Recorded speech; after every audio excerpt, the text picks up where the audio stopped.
That's Wendy's for you. Alright, so after like 4 weeks, we are finally back live here for NASCAR Talk. It's on a Friday morning because we almost went another whole week without having NASCAR Talk, but fortunately, we got a good group here today for a Friday morning NASCAR Talk. I'm being joined by Charles Belding, Hello. Emmanuel Hartnett for the first time, Hello. JT Bryant, Yellow. Chris Washer, who, to quote him, had to show up for this one because we're at a road course this week. Woo! Road courses. And the Song of Statistics, Stephen Paul III. I'm always welcome back. Alright, so as we're getting set here, we're going to, of course, look ahead to Watkins Glen this week. But first, we're going to go all the way back to the last NASCAR talk that we had. And, of course, that was at Loudon, New Hampshire. We're just going to give you guys like our quick recap of each one of the races. We'll do Loudon, and then we'll do Indianapolis. And then we'll do, of course, last week at Pocono. But so let's start first with the New Hampshire race. Your guys' overall opinion on how the racing went, being the track that we were at. New Hampshire. I think that like a good way to describe it was like first like 260 laps. It was like it was really it felt unwatchable, but then all of a sudden things got really crazy. Well, Yeah. what I think is it was Joe Gibbs racing dominance again, like we've been seeing in the past. Did anybody see Kenseth as the potential winner for that race, though? Oh no. I did it. No, I mean Kenton had a good car, but the thing is like he like suddenly came alive in the last third of the race. Yeah. His trip had Kansas has a problems. good history at New Hampshire. Not surprised by this win, to be honest. Well, he does have a good. You're right. He does have good history at New Hampshire, but to be perfectly honest, when I think of New Hampshire and I think of the Joe Gibbs Toyotas, Kyle Busch and Denny Hamlin actually jumped to the forefront for me. Not really Matt Kenseth. So it was actually kind of, to me, a welcoming surprise to see Kenseth finally get back to victory lane, especially with the struggles they've been having before that for the couple weeks before that. Well, you blame that transmission of Truex for that win. Yeah. Clutch and brakes and everything. And then Indianapolis coming around. Cowboy Yeah. show all over again. Yeah. That Kyle Busch one. show. That was Yeah. boring. It was. Did You knew that Kyle Busch was going to win. I know that they had a couple of times where there was a challenge, but you knew in the end Kyle Busch had the best race car. I was Honestly? yeah. Honestly, You- just get rid of Indianapolis off the schedule. It's only meant for, like, Indy cars. When NASCAR went to do it, it's just not really that good. I mean, replace it with a bunch of tracks you can actually go to, like Iowa Road, America. Those are tracks that actually pull in more fans and more excellent racing. Here's the only time that I really enjoy Indianapolis, and that's when it's a fuel strategy race. If it's a fuel Oh, strategy yeah. race, then you got people that might try and stretch it. They might try being off the pit sequence and everything. But when you have people, you have cautions, you have the dominant car bunched up, and then he pulls away on the restart. It's like, yep, you know where this is going. I would actually agree with that. Almenard 2011. Yeah, that's what I said. And- Almenara 2011. Indianapolis, if you looked at the grandstands compared to the Indy 500, they were terrible. They're Yeah, already they down were. Oh my goodness, 100,000. I couldn't believe that side-by-side picture. Yeah, I mean, when you look at a few years ago in Indianapolis, when they brought in the Xfinity Series, they had to pull in Grand Am to try to entice people to the track. Yeah, There's it's not pretty good crazy. attendance this year. And damn. Well, I think it's primarily the few reasons, Chris, is this. One of them is that the ticket prices are pretty expensive, and that's a fact. I mean, you look at the ticket prices for the NASCAR races, and they're downright expensive, and you just Oh see yeah, unbelievable. when And you see more But the people prices going. were down for tickets this year, though. The prices went down. So you Yeah, would but think the more people racing would was go to crap. it. That's the excuse. The fact Exactly, that the racing was yeah. pure crap. You can And couch and watch this race instead of spending $60 and be in the hot weather. yeah, yeah, And you'd think that maybe, with the low downforce package, maybe we'd get some closer to racing at Indy. Nope, that wasn't the case. So yeah. yes, guys. I You go mean, first? when you look at NASCAR tickets and compare it to other parts of racing tickets. Like he can go to a IMSA IndyCar event for less than what NASCAR's giving you. Wow. They even provide maybe good racing as well too. So Yeah, better racing to be exact than most NASCAR races. Yeah. We need to But get. that's Pretty sad though. We need This to is a get track I back. love a lot. Yeah. I mean, this is a track I love a lot in Indianapolis, and don't get me wrong, it's got a rich history and stuff. At the same time, Oh yeah. you gotta know, a way to bring in people. If it's not gonna work, then why have it on the schedule? And it's just the problem is this though, and it's gonna be simple enough, and a lot of people, have mixed emotions about him. But I think everyone around here in the Google Hangouts will agree with me on saying this. Ryan France. That's part of the problem. Yeah. He's not thinking. He's majority of the problem. He's not And- thinking. He's All I got his can head say somewhere is else. thank God Indianapolis isn't a chase race. No. Oh, yeah.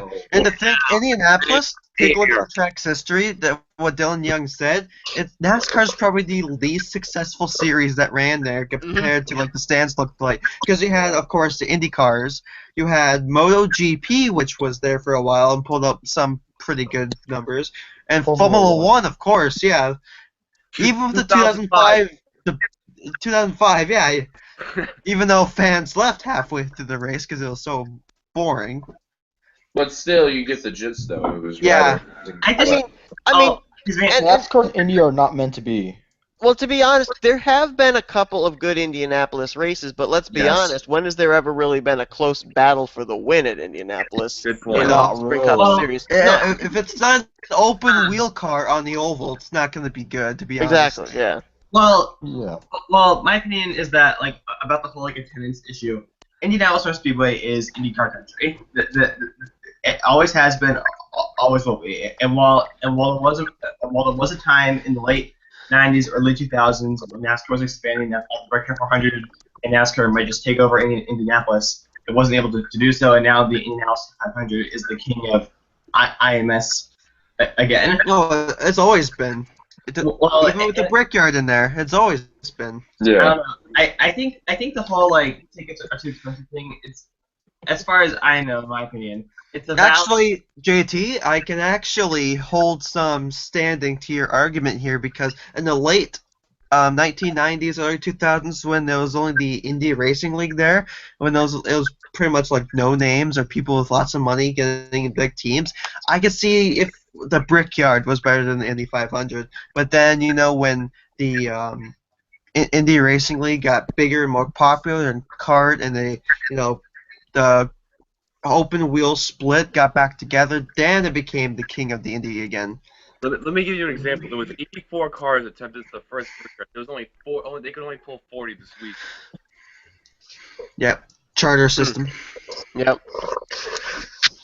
Definitely. And it's one of those things that Indy and Indianapolis, they just get along so well. But yet, the Cup cars, there probably has been a good few races. I mean, you look at the times that Tony Stewart has won there, and there was Jeff some good Gordon. racing that was there. Jeff Gordon. Hell, even the Paul Menard race in 2011, like was mentioned before, that was a really good one, a field strategy That race. was. We all thought Jeff Gordon was going to come back, but Great. And going back to Charles' point too, with the fact that Indianapolis Motor Speedway, that's the open wheel capital basically. Yeah. I don't understand then why you go to that racetrack and it doesn't matter which television station is covering it. They seem to say that for the NASCAR drivers, the Sprint Cup Series drivers, a win at Indianapolis is almost it's tantamount to a Daytona 500 victory. I don't really see how. No. No. You have There is your a lot big of history three. to it. But Yeah. There's a lot of history I to don't it. know. That's all. I But for personally- IndyCar. I personally think that, in my opinion, the Coca-Cola 600, the Silver 500, and heck, maybe even the Bristol Night Race are kind of like NASCAR's Yeah. grounds. Just be happy Yeah. to take the truck there. See, we go to IndyCar's track, but IndyCar doesn't go to any NASCAR tracks, or realistically, Cup tracks. Mm-hmm. Texas. Yes, they do. I could definitely see Texas, Watkins Glen, Sonoma. Richmond. Phoenix. Well, I mean, also, and I would agree with Charles. I would think that, like for Formula One, IndyCar, they want to win Indianapolis. I would think that would equal out to definitely Darlington as far as NASCAR is concerned. Yeah. Oh, yeah. And what What? I don't know who said, but someone said that IndyCar doesn't go to NASCAR tracks. Actually, fun fact, Phoenix, they go to Phoenix again, and Phoenix was actually meant to be an open wheel track. Well, what I said was not all NASCAR tracks. It says some yeah. NASCAR tracks. All right, so Point let's jump from Indianapolis now to Pocono. The Oh, that was a shot. we'll call it Fogono, I guess. I don't know. I mean, Get that trendy. I mean, talk about throwing a monkey wrench into the potential chase and all that. Chris Buescher, Bob Osborne, veteran crew chief, making the call to keep Chris Buescher out after Buescher had a flat tire, had to make an unscheduled pit stop. Chris Buescher gets his first Sprint Cup Series win, thanks to Mother Nature in the Pocono Irish Hills. Who saw this coming? If anybody raises their hand, you're a dog on fire. No. I had a never weird saw dream it about coming. it. I'm not kidding. I'm not. Mile. I mean, to me, considering that the equipment is in, how many people saw Chris Buescher winning before, like Kyle Larson, Chase Elliott, Ryan Blaney, and a couple others. Yeah, I mean, I'm gonna yeah. go. I I'm gonna would be flat compare out this to Dave Blaney in the Daytona 500. It was rain yeah. delayed. Yeah, but they didn't Oh, give yeah. You mean fire delayed? Oh yeah, was it a fire delay? Yeah. I have foggy memory of recent NASCAR seasons. I kind of see this on the I mean, same level of I like still David think Rudiman that at should've Charlotte. ended. 'Cause Yeah, that could have destroyed the track. Also, this is live. Mike Harmon just done goofed in Xfinity practice. Oops. What do you I was do? not- Spun out into the tire wall at the 90, aka turn 1. That was the GTA guy, not Typical Mike Harmon.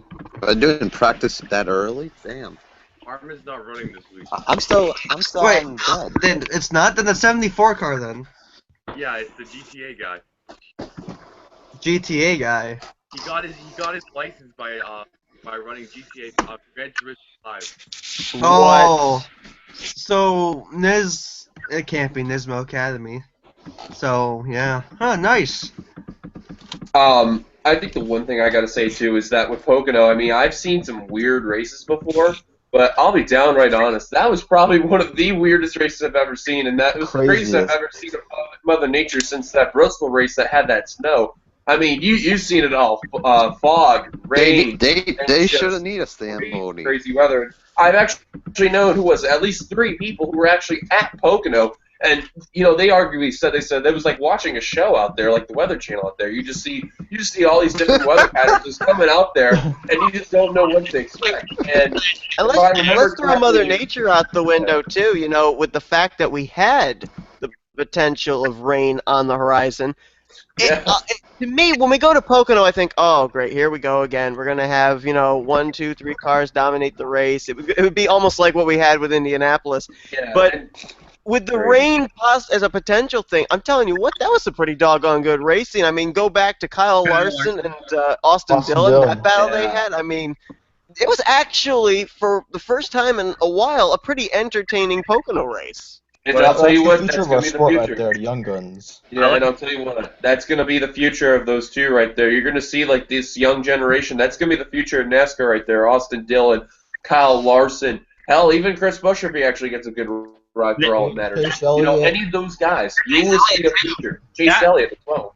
That race honestly felt like the first time, maybe ever, that Austin Dillon actually had a legit chance to win a Sprint Cup race, in my opinion. Yeah. And I think what was great about the battle was that not only did it happen once in the race, it actually happened again later in the race. Yeah, exactly. I mean, I had to, unfortunately for me, the first half of the Pocono race, I actually had to listen to MRN radio because for some reason the stream that I was wanting to watch, it wasn't actually up. So, but they were saying the fastest car on the racetrack in that first half was Austin Dillon. He was the one that was making the laps, making the passes. And then you saw him getting have that contact with Kyle Larson. I thought, okay, well, that's it. What happens in the second half? He's charging back up to the front again. He's a great driver. Yeah. But circumstances have not gone his ways a lot this year. Because remember, if we go all the way back to Las Vegas, he had a fast car caught speeding on pit road in the later half of the race. Yeah, I like Chris Buescher winning, but he's a waste of a chase spot. Well, no, it's not. Let's talk about that. No, that's mean. Too mean. Let's talk about that. I mean, go back to last year. AJ Allmendinger Get out of winning here, at Glen, Steven. Eric Almirola winning at Daytona. I think we basically knew even then that those were two guys that were going to get eliminated after the first round. Yeah, I didn't think it was a waste of a chase spot then because you saw him running in the top 20, top 16 some races. Yeah, man. Chase Material running for 2015. Yeah, Emmanuel, your mic's open. God dang it! What is it doing that? Yeah, I think though honestly we've seen some weird things before in the chase of like how this new chase has been. But I mean, I don't want to agree with Steven because I don't feel like there's a race. But at the same time, I think that you could see a potential with like what can happen with the future of these drivers. And hell, some of these guys that are in these struggling rides, they could probably one day probably be in a better ride, and all of a sudden, like you hear out of nowhere, that person there's going to be winning races all of a sudden, and it could happen. You never know, though. I mean, Should Michael the reference? I could go back and forth on whether Chris Buescher possibly makes the chase. He's not in the chase yet. He has to make the top 3 in points. But Yeah. He's like Tony Stewart right now. yeah, basically he has Yeah, he's to. the top 30. He's just basically got to outdo David Reagan. Well, he I needs think, to make up 6 points. Yeah, well, yeah. Ironically enough, the 6 former points, driver that's not a lot. Yeah. Before he wins again. If he does, oh my goodness. But like I said, I could go back and forth on whether I think Chris Buescher possibly makes it. Go back and forth on one or not. I think, in my opinion, though, on one side, it's a format that was made to reward winners, and guess what? Chris Buescher won. That's something that Kyle Larson hasn't done yet. Something that Casey Kane hasn't done yet. So they can't win. Does that mean that they deserve to make the chase? No, I'm going to say something probably I think all of you guys would agree with me. I say the chase is probably broken, to be honest. I'm going to be really Well, dead on the it. thing is, That's the telephone. Chris has made up 56 points on David Reagan in the last 2 races, so he's down Nothing important. Well, to be perfectly honest, too, I don't think we've really ever had a chase that necessarily has really worked. Jeff Gordon's a 7-time champion. I know, right? Yeah. Shut the hell up.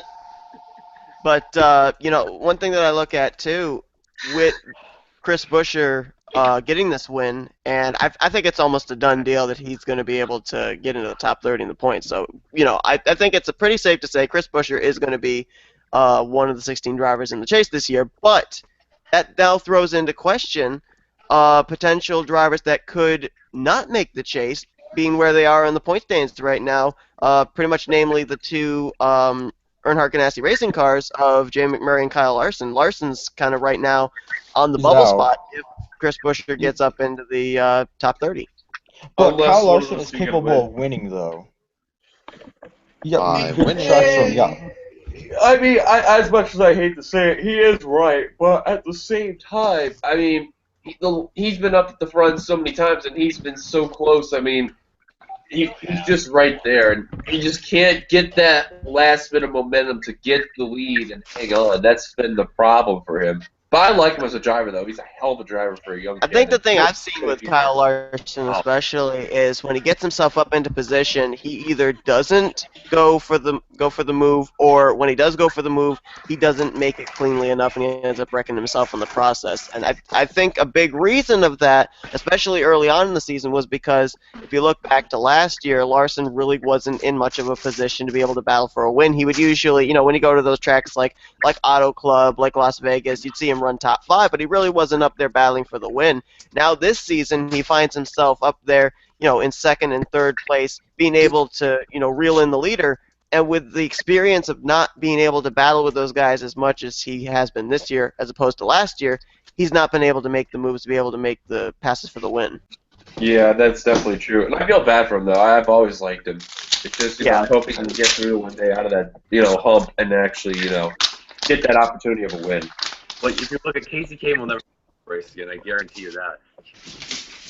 But if you look at Kyle Larson, he's hungry for a win. he has 4 second place finishes and a 0 in a win column, so he wants to change that. I say Watkins Glen is the best place for him to do it with the next few races coming up. So I hate to say this, he has a point though. He really does. all right, so if so with Chris Buescher, let's not even say if. Let's just say Chris Buescher makes the top 30 in the points because it's going to pretty much happen. So with that chase spot gone, who are we seeing as the driver that may end up not making the chase via points? Would it be McMurray? Yeah, Yeah, McMurray. most likely. I large Patrick Murray in points and Irish background. Honestly, Ryan that's a tough one Blaney. for me. I actually think McMurray will make it in. The problem is, I actually think so. But if McMurray makes it in, I have a feeling Newman will not. You think Newman would fall out? Really? Yes, I think Newman will fall Be out. like, goodbye, Newman. What I think is Newman's very consistent right now. He is. He really is. I have 2014 that feeling though. Something's going to happen to him, and he's going to fall apart. As much as I hate to say it, I mean, I respect all these drivers, but at the same time, I just have that feeling like Newman's going to have a problem, and he just won't capitalize. Well, he has a full race ahead of 16th place. Yeah. Oh yeah. But you never know though. There's still a few more races to go until.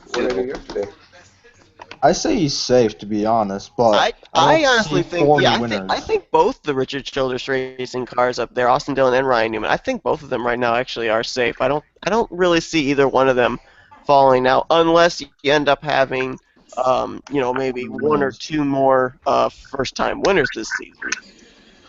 But Chase Elliott, though, he's falling out. Fast tweaks have not gone his way, though. Yes, that is true. Yeah, Chase Elliott, he's been on a huge slide. Chase Elliott might fall off. If he keeps on this slide, he's going to be out pretty soon.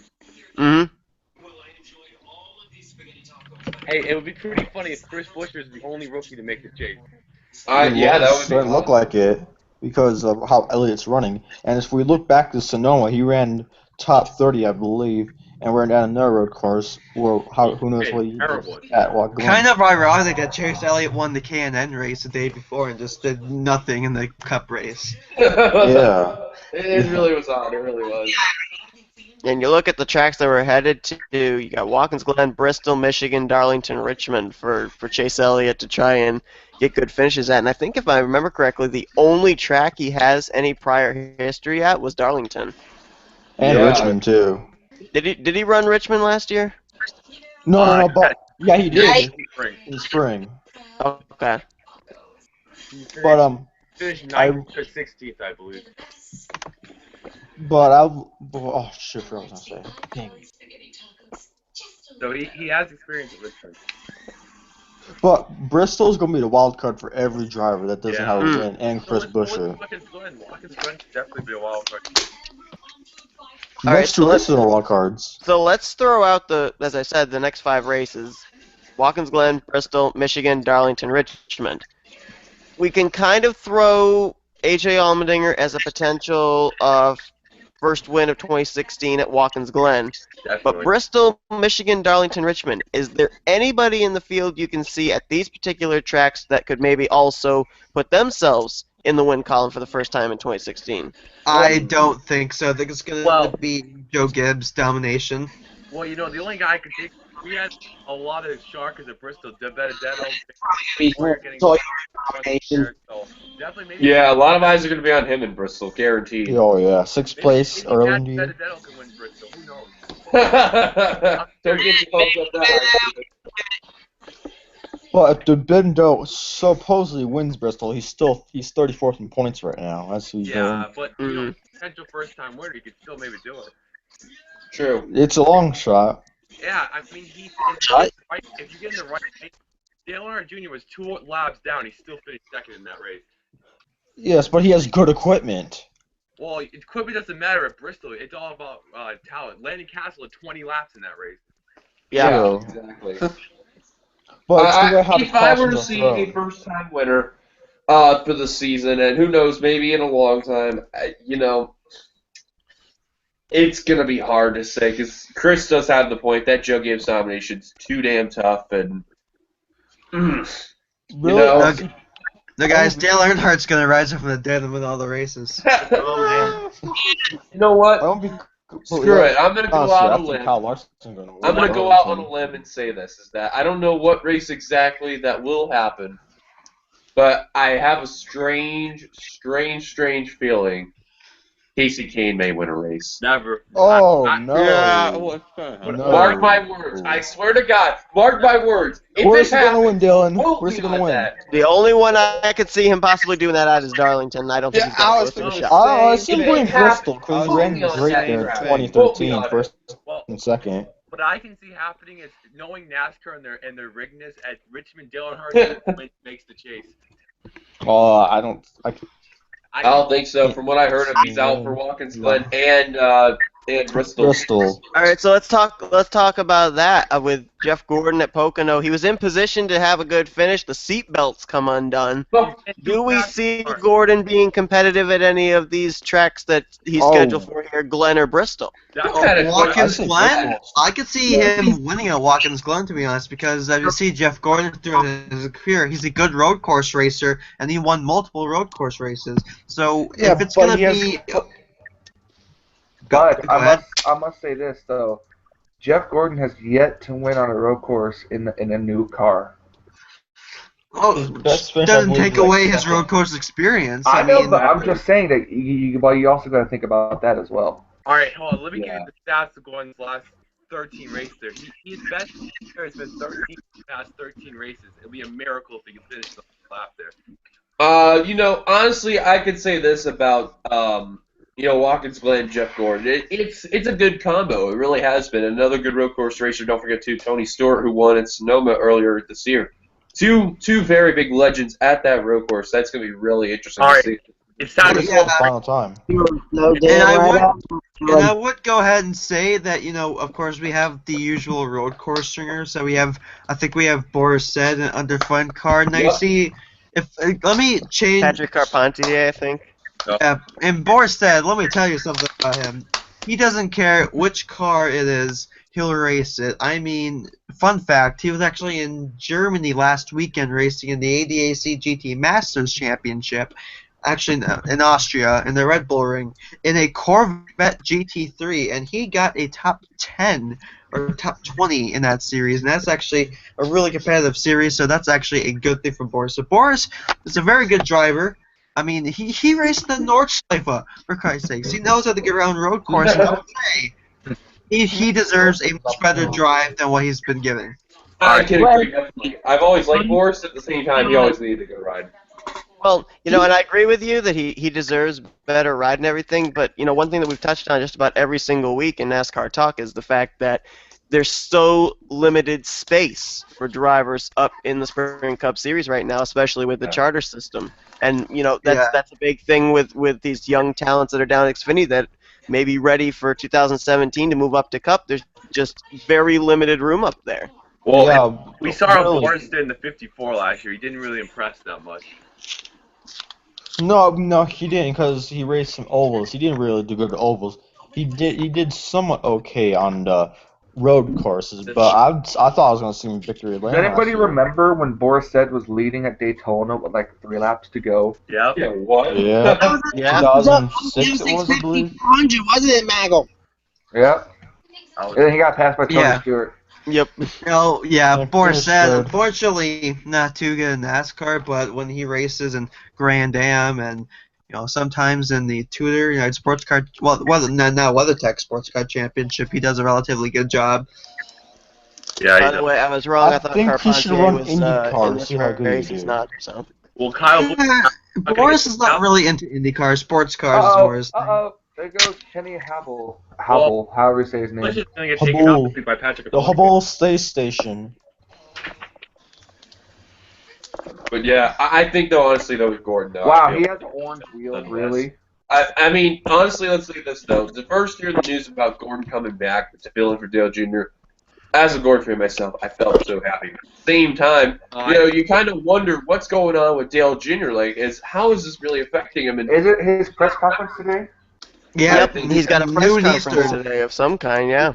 you've got to He's got remember what? one thing too. Junior hasn't been the same since the Sonoma crash that happened years ago when he first, had that crash and then had the concussion symptoms. Was that the one where he caught fire? Yeah. So That the was the American one Le with Mans Corvette. series crash. All right, yeah.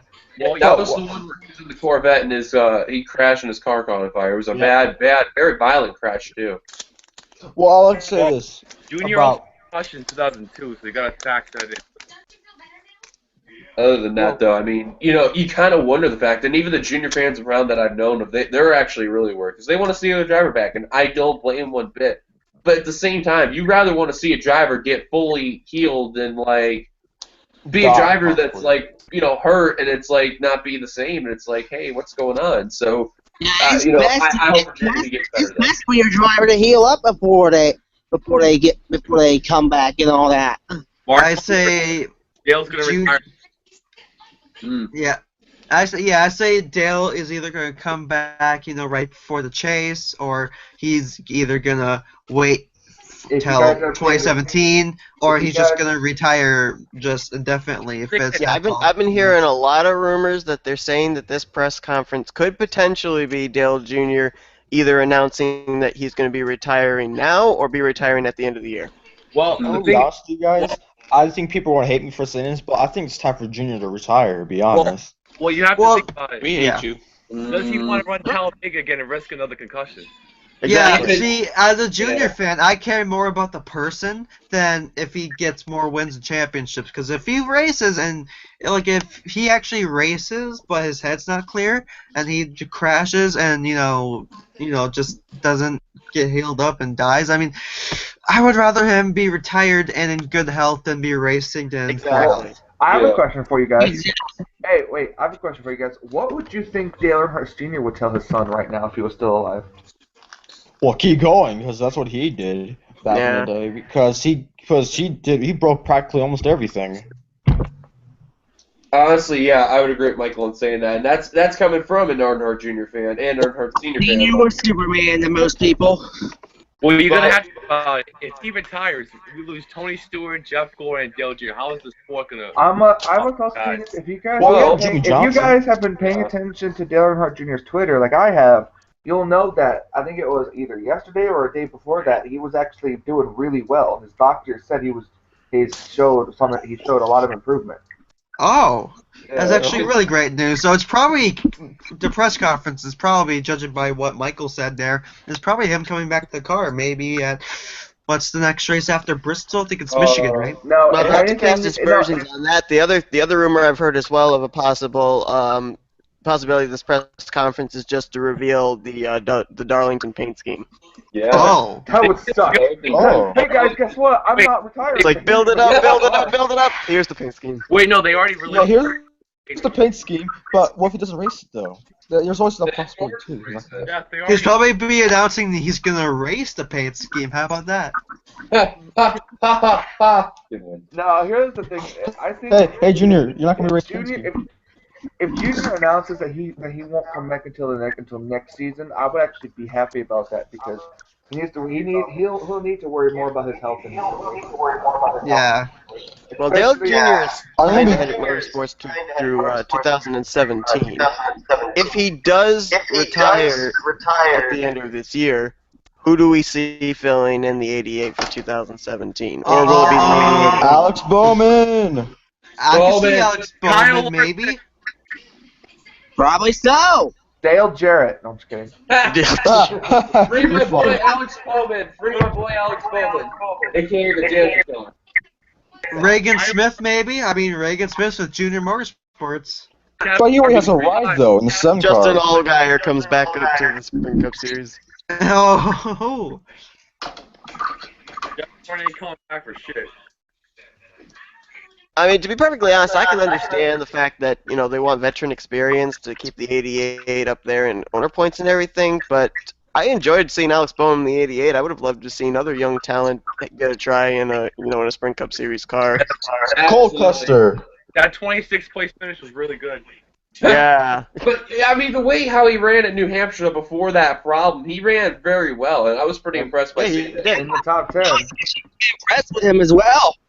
And it comes to show sometimes people, in crappy equipment, wait till you see them what they do in good equipment and see what they can do. I mean, some people can do well in crappy equipment and wait till you see what they do in really good equipment. That really tells you something right there. Yeah, I mean, I'm going to give an example. I know someone's going to get really hyped on when I say this, but you look at a person like Johanna Long, and she drove, not good equipment, but she finished really well in Xfinity. You could imagine what you could do in really, really good equipment.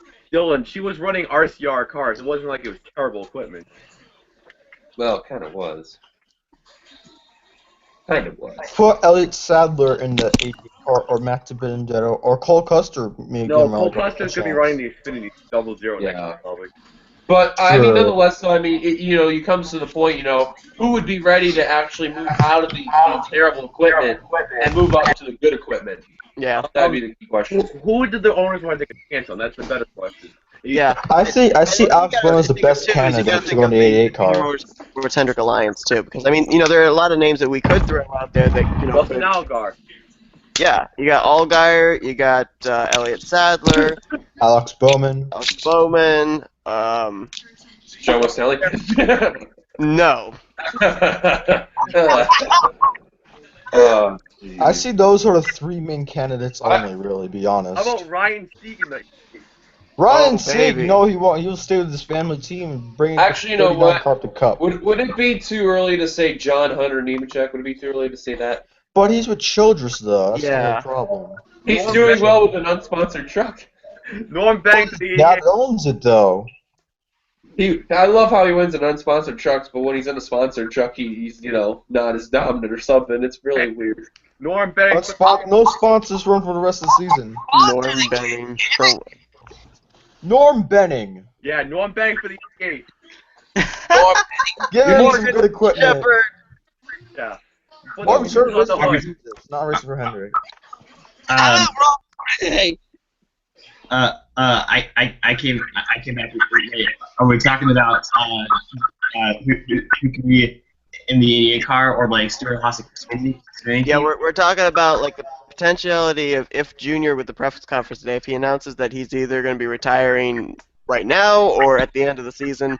Since his contract goes through to 2017, who potentially would be taking over his ride in 2017? Who could be in the car?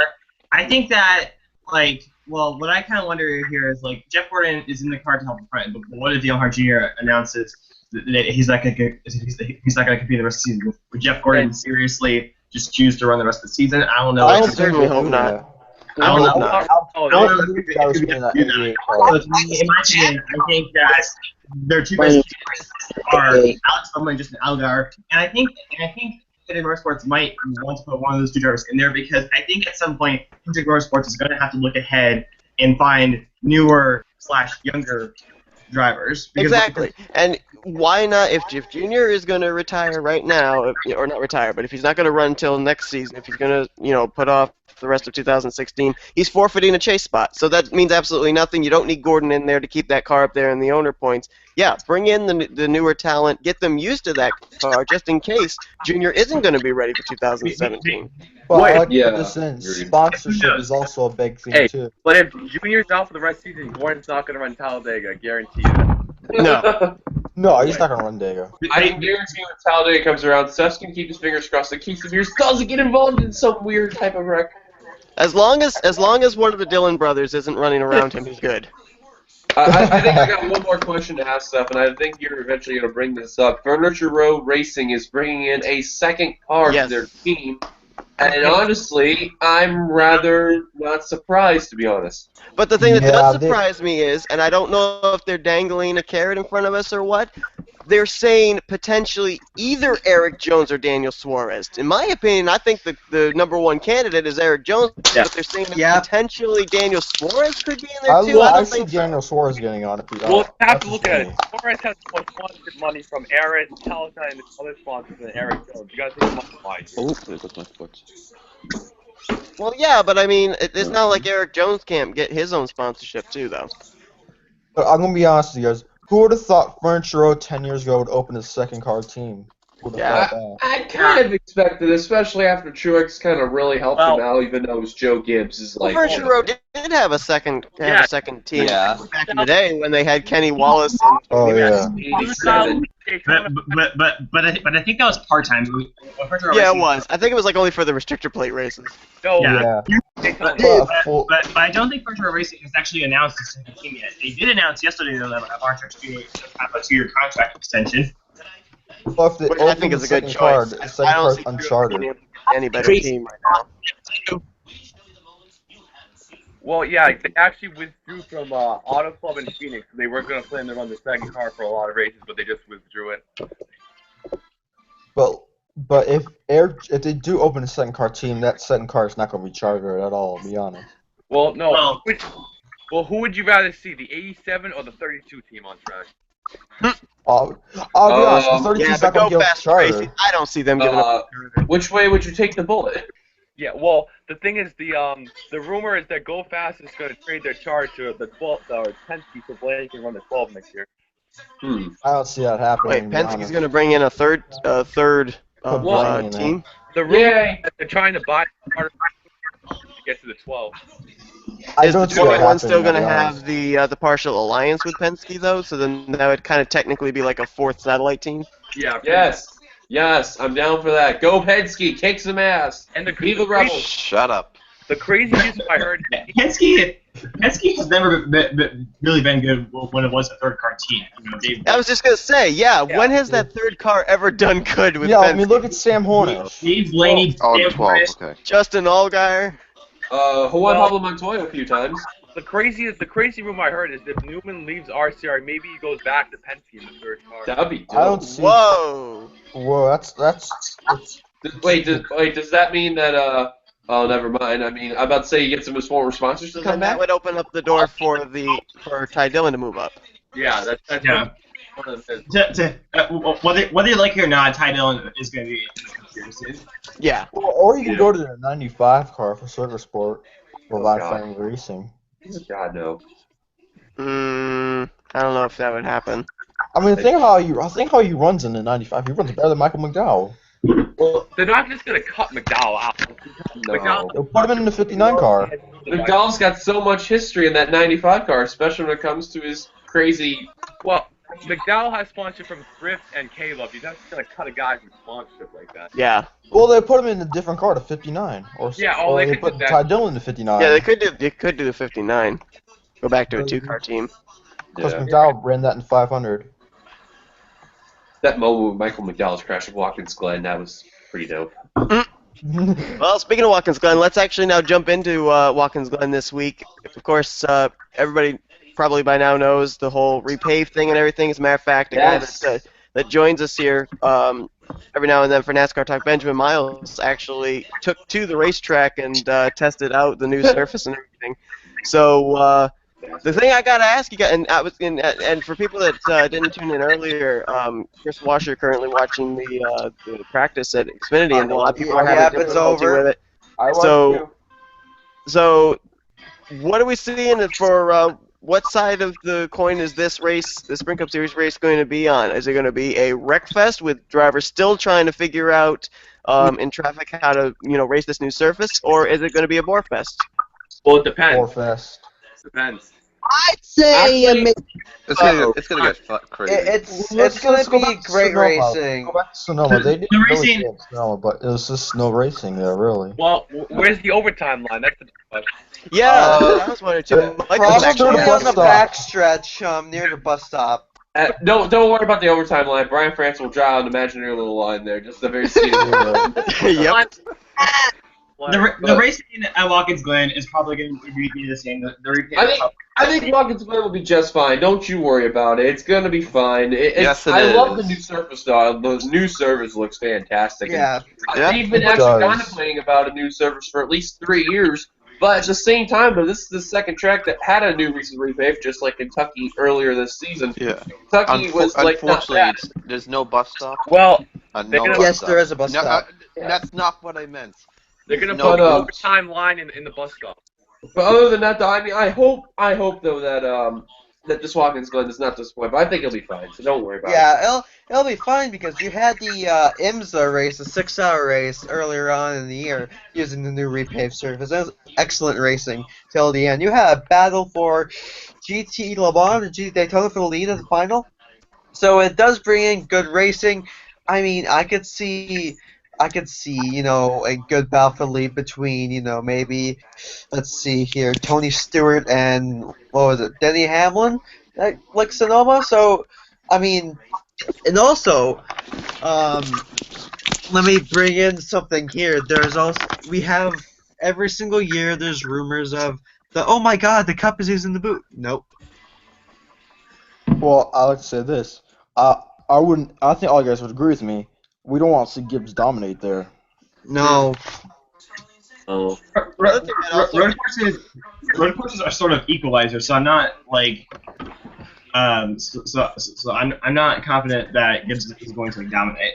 Yeah, I was just going to say the exact same thing you're saying right there. Yeah, Watkins Glen is an equalizer. Bristol is an equalizer as well. I think that with the fact that you can't be certain what's going to be happening in 2 weeks' time at Bristol, with it being kind of a wild card race, I think here at Watkins Glen, this is a big opportunity for guys like AJ Allmendinger, Kyle Larson, guys that, they kind of come to the forefront a little bit when it comes to road course racing. This is going to be their opportunity to try and maybe clinch themselves a chase spot. So I think that in terms of how this race may turn out, I think you're going to see a lot more aggressive racing in this particular Watkins Glen race than you may have seen in the past, with the fact of, with this chase system and with the fact that you've got it repaved, everybody is going to have to kind of be on a steep learning curve of how this racing surface is going to be, where you can make your passes and everything. And with that being said, I think you're going to see a lot more aggressive racing, and more than likely you're going to see a lot more battling at the front. Yeah, I like to and throw Jimmy McMurray's name into the mix too. oh yeah, Hashtag- that's a very good road course No racer. way. Hey, spread the word. Hashtag put a road course in the chase. Oh, we need that. Yeah, we need that. And I would also, love road course in the if I chase. can bring up something, the people with road course experience, aka that raced in like IMSA, 24 Hours Daytona, etc., Jay McMurray, Kyle Larson, let's see, Jimmy Johnson, of course, Dale Earnhardt Jr., Boris said, like I said, but I don't think he has a chance of winning. I don't think any of the JGR cars ever raced anything out of sports, out of NASCAR at a road course, so I think they're going to be at a little disadvantage. AJ Allmendinger, forgot about him. Well, here's the thing though. You look back at Watkins, or not Watkins Glen, Infineon. Who did Tony Stewart beat out? Hamlin. He beat out a Joe Gibbs card. So even though they don't have that kind of experience like you're talking about in other series, I mean, Kyle Busch, he ended up winning last year at Sonoma. Denny Hamlin finished second this year at Sonoma.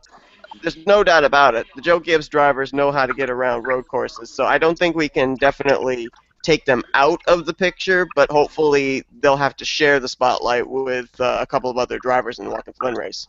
Well, you gotta think Chase Elliott also won a truck race at a road course, so he has some experience. Mm-hmm.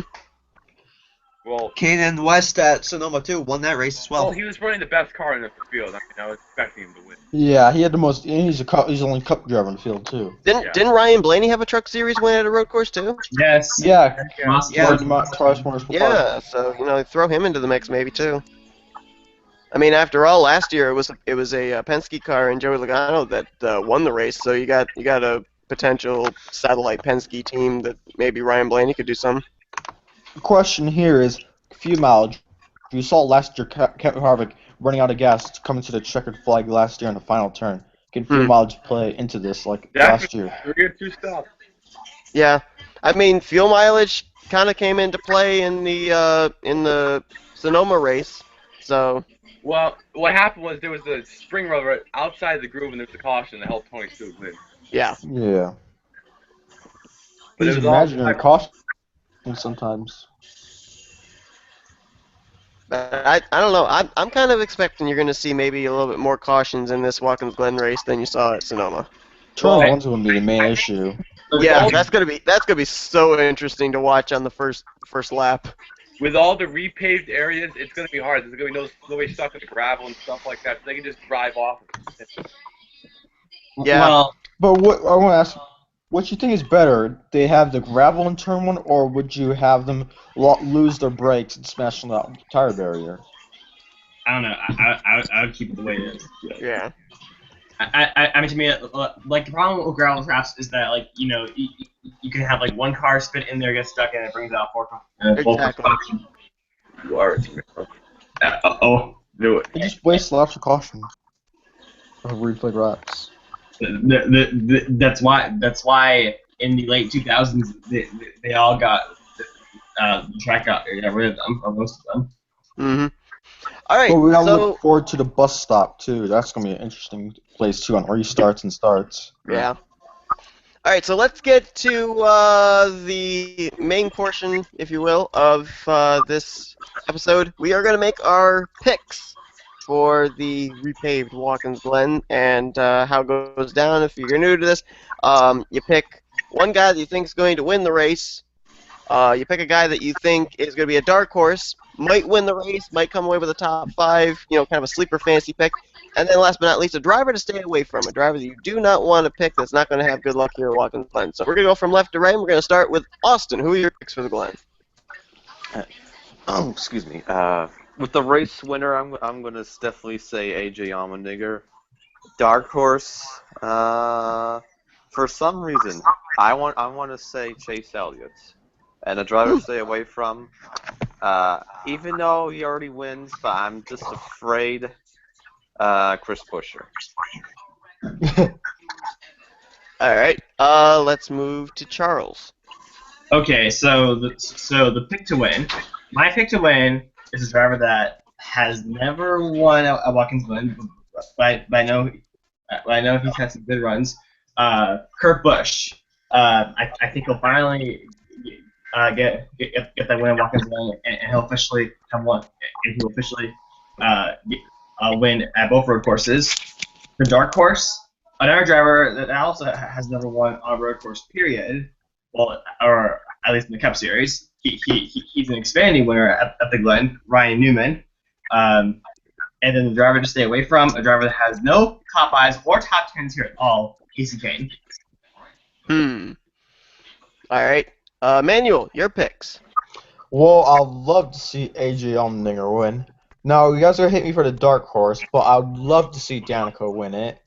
But wow, I'm serious. I'm be honest. She runs pretty good on road courses. I'll be honest. Yeah, 25th. But I really want to see her win. But the driver I want us to really stay away from is the Gibbs guys. Okay. Next up is JT.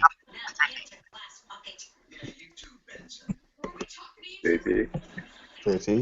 JT. For the Glen. Oh. I must have spaced out, my fault. Anywho, the Glen. It is the wild card.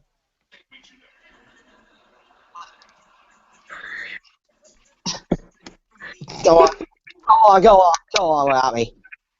Okay. All right. Chris. Yep, Chris is back. All right, Chris, your picks for the Glen.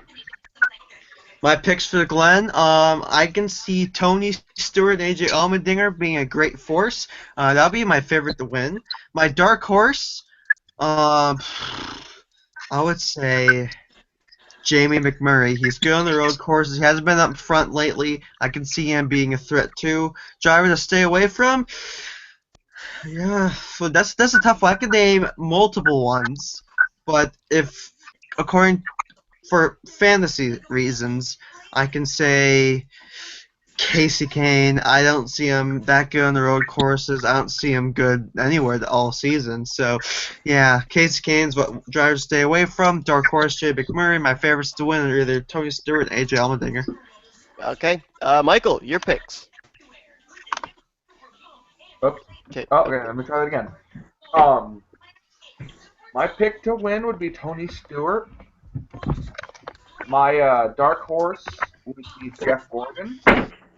And believe it or not, the person I'd stay away from would be someone who I don't think runs all that well on road courses, but he has not won, as far as I know, at any road course since he started. That would be Jimmy Johnson. Jimmy Johnson won Sonoma in 2010. Yep. Well, Watkins Glen is one of the few tracks that he's never won at. Okay, well, still, stay away from Jimmy Johnson. He doesn't do good at Watkins Glen. Hey, mind if I get mine in now? Yep, go ahead. Alright.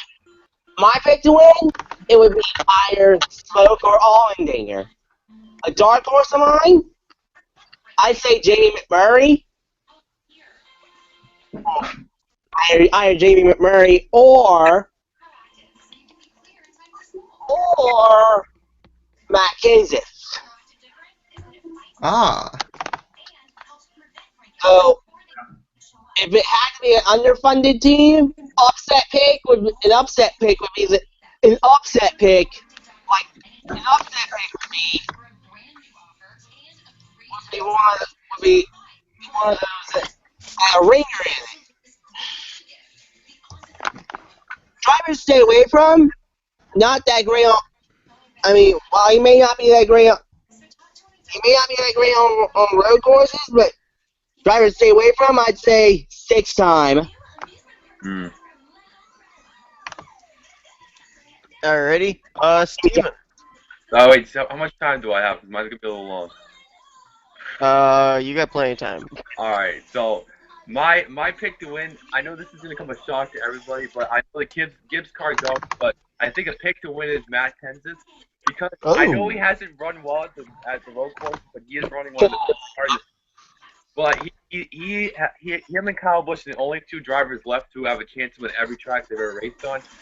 Most guys who win the Cup Series have won a lot of tracks that never won at Rockingham, and Kenseth has never won at a road course, so maybe he's more hungry than the other drivers. I know he's already in the chase, but he really get that first road course win, his first win at the Glen. Take that off the list. He has some other tracks he's still got to go, so do that. My dark horse will definitely be A.J. Allmendinger and Mike McDowell, two very good road course drivers. McDowell can't make the chase because he did a few races, but Allmendinger, definitely a good dark horse. The driver to stay away from, we talked about earlier, Jeff Gordon.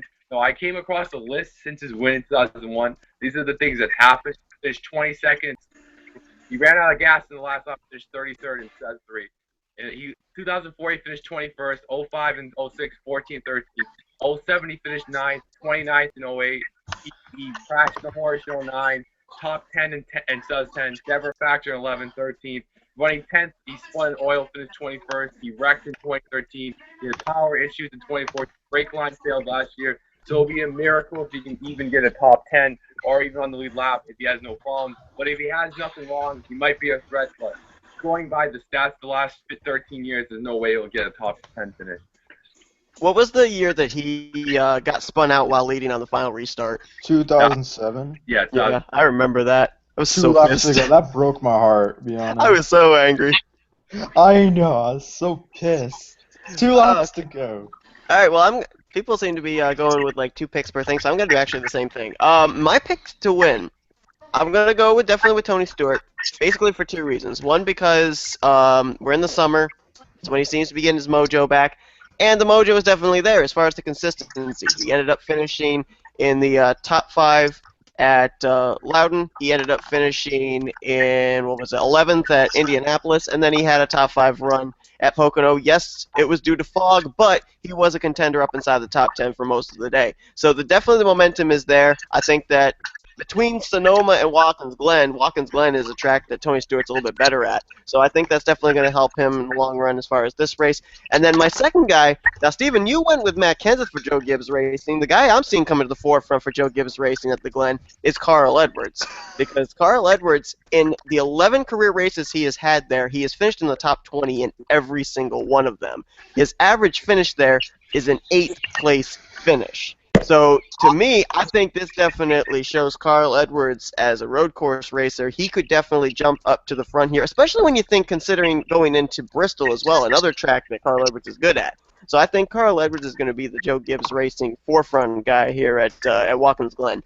My dark horse picks, obviously, you got to go with H.A. Allmendinger. The only thing I can see possibly ruining H.A. Allmendinger's chances at winning this race is A.J. Allmendinger himself. It always seems like something always seems to take place, whether it be some problem on pit road, whether it be something mechanical. It always seems like there's always some Achilles heel that A.J. Allmendinger has at these road courses. So if he can put all that behind him, I can definitely see him going with 2 back-to-back year wins at Watkins Glen.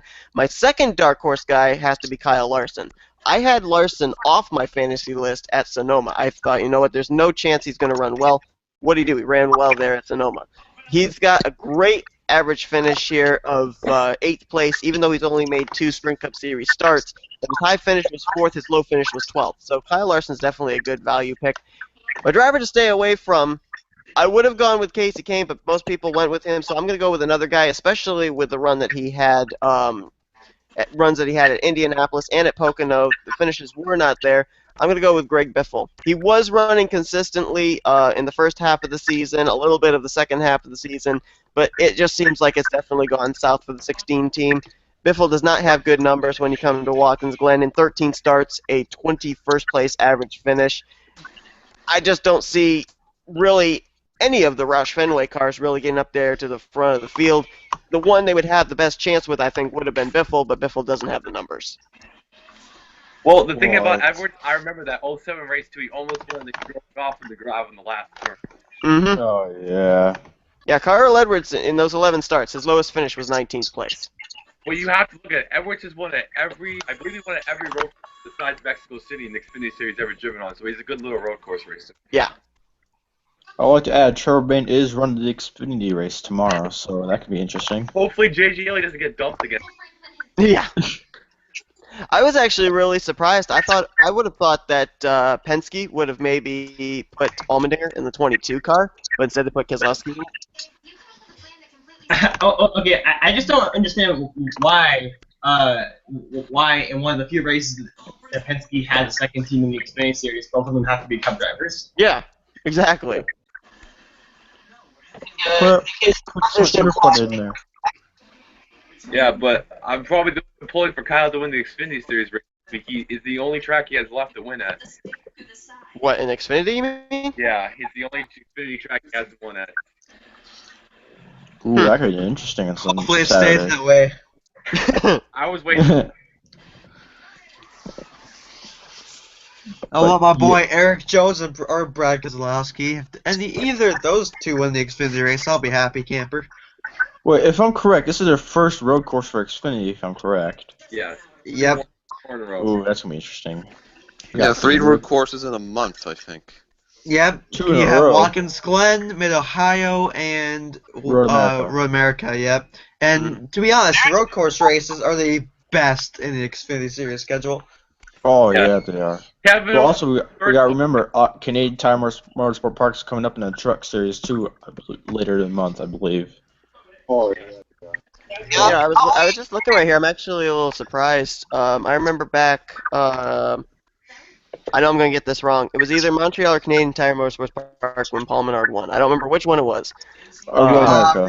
He won at Road America. Last year. Was it Road America? Okay, Road America. Road America. Oh my Because word! it was I Paul just- Menard's home race, fam. But you know, I'm looking at that. I'm looking at his Xfinity road course racing. He's actually really good, but his numbers at Watkins Glen are horrible. Wait, what are you talking about? Paul Menard. Oh, yeah. Oh, god awful. But, Oh, you know, yeah, but Paul Asia Menard Only going to run a 2-car, I believe, at Road America. No, He ran Mid-Ohio. 22 in quite a while for 2013. Won like both the races he ran, I believe. So. Jay Curtis is just mad late. Super Brad. One time. Well, Brad was One-time DJ. super at the test at Watkins Glen. Yeah. Yeah. Yeah. I do wish that Marcus Ambrose came back. You know, as like a one-off. Yeah. That's just Oh, me. I think he had the best shot of winning. Who would he Yeah, be with? Marcus Ambrose just called his career because he Yeah. went, oh, I'm going to quit NASCAR. I'm going to rate some Quit damn beating supercars. supercars. Then he realized Yeah. the supercars were Bring hard. back the 35 for Front Row Motorsports. Put Marcus Ambrose in Oh it. gosh. Wait, Oh, stay on. God. Actually, That's the best shot of winning they got. well, Chris Buescher won the front row like literally last week, so anything. No, we're talking about at the Glen though, DJ. Yeah, the Glen, then. Hey, I'm looking right now as far as top driver ratings for Watkins Glen. Tony Stewart is first, then Kyle Busch, Allmendinger, Keselowski, Johnson, I really and would've Edwards, went Kurt Allmendinger. Busch, Kevin Harvick, Truex, and Larson. Yeah, I think Allmendinger's the biggest driver to avoid. I think reliability issues are like the problem for his team at Yeah. road courses. We have the car, but It's it's a just good like team to something. ride with road courses. Are we gonna stay on the air till 12 o'clock? Announcement. I have no idea. To be honest with you. Oh, jeez, I stretched a little bit. Okay, that's no good. Okay. But You know, Wait, isn't Gordon making his 800th start. Yeah, I was gonna say. Only a 95. 9th all time on the all-star list. He's 9.0. He's lit over 24,000 Yep. laps, over Oh, 400. Matt Kenseth's making his 600th too. McDowell's making his 200. Man, so many hundreds, man. Man. Oh, has it been confirmed If yet? Gordon, If one of them wins it, that'd be nice. if Gordon leads 71 more laps, he has 25,000 laps. Gordon just struggles at that track now. Like recent stats. I don't think he's gonna lead since 71 more he just laps this hasn't done that season, to good. be honest. I think Watkins Glen is one of Gordon's worst tracks. He may have won there a couple times, but still, it's like statistically one of his worst tracks besides Texas. Has it been I'd say confirmed yet if Matt Bristol Kenseth is than retiring? Watkins Glen. Is Matt Kenseth retiring? No. Okay. No, not yet. Honestly, I think he will retire. Wait, let's project when Matt Maybe Kenseth in a will couple retire. I Matt said Kenseth 2018. Matt Kenseth's gonna retire when Daniel Suarez is ready to come up. I say 2 years. I give tops 2 years. yeah. When's his current contract? Kenseth, I don't I know, think to be Kenseth's honest. through 2017. I might be wrong, but I'll look. Matt Kenseth, I know yeah. he's going to stay in Gibbs for next year, so because of sponsorship. Like Yeah, I see him staying in Gibbs maybe next year, and then either being released or retiring, and that's when they're gonna bring but the thing Suarez is, up. I don't think Either, they've either they'll bring Suarez, either they'll bring Suarez up to the 20 car or the 20 team, or they'll move Eric Jones from the second team of Furniture Row over to Joe Gibbs and put Suarez up in the second team for Furniture Row. what they could do is just put a third FFR car and just run it out of the gift shop. They could do that, but it's a lot of money to run a third car. Yeah. Well, if they're running it out of the gift shop, Gibbs has all the money in the world to do. But we gotta think: is Gibbs really gonna pay for a third car for front row? Hey, Suarez has got the money. Hey, to bring their talent up, yeah. Suarez has got the money. Aaron, Network's got all that stuff. Exactly, yeah. If they can bring their talent up, no doubt they would definitely do that. He has more money than Jones. Only sponsor Jones has is GameStop, and that's only for like 15 races. Half his races Yeah. are from GameStop. But Yeah, Kenseth signed through 2017, but they I'm pretty sure if he doesn't retire, they're going to extend that contract. It depends how he runs the next they season. got a 2017 plus on here. So I'm not exactly sure what the plus means. I don't know if he's got a potential arbitration thing on the contract or whatever, negotiable contract. Let's put Paul Menard in the Gibbs car, see what he can do. Gosh, that's awful. That's tragic. That's a funny meme. Well, I've been looking. There's through rumors that he'd what's go to like a up- Penske car or something. That'd be awful too. Yeah. I've been looking through what else is happening this weekend. There's actually another race, another NASCAR track, and that is IMSA at Road America. So if you have a big, fan like me, you have trouble keeping an eye on what to watch on Sunday.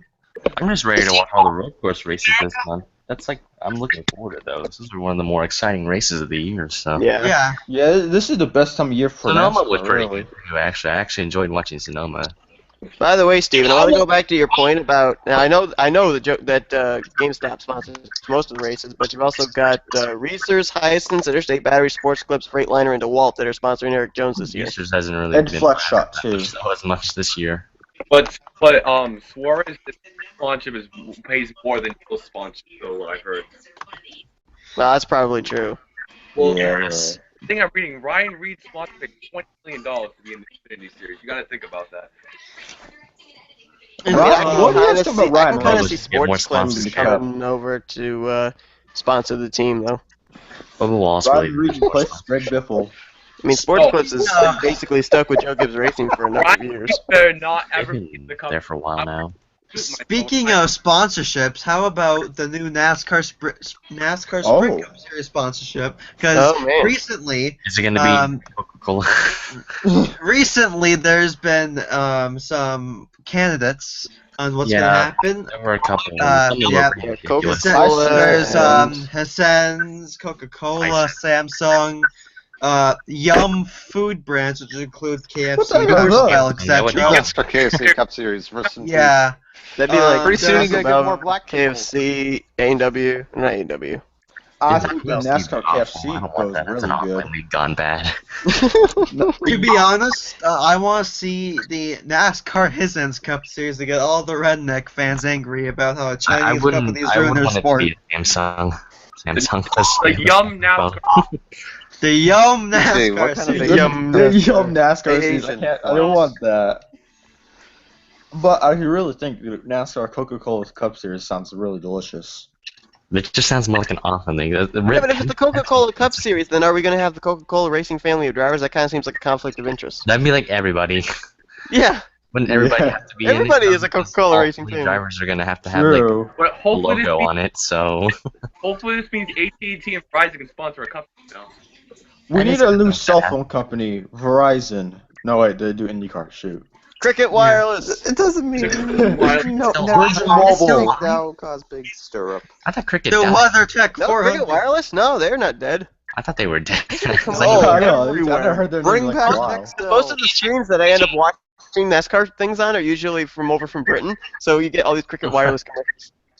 See, the most common ones I hear are like really just Sprint. AT&T. Sprint is popular. Yeah. T-Mobile. Okay, T-Mobile isn't as popular either, but Yeah, We but put T-Mobile in. We'll see what they do. AT&T got booted off. Who was the card? Burton's card. Burton's Yeah, car. Yeah. 07. Well, I think it was after 08. I Bring believe. it Penske lost the Verizon sponsorship. Small guy. Yeah, That's small correct. guy.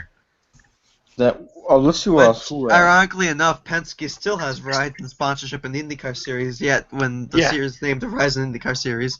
Well, I'm still kind of shocked that Target's leaving Ganassi though for IndyCar. Yeah, Oh, who's gonna yeah. replace them? Yeah.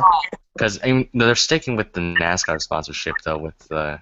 Favoritism. The end of 2017, yeah. thing is, IndyCars has more revenue right now. It's kind of a bad move in my opinion.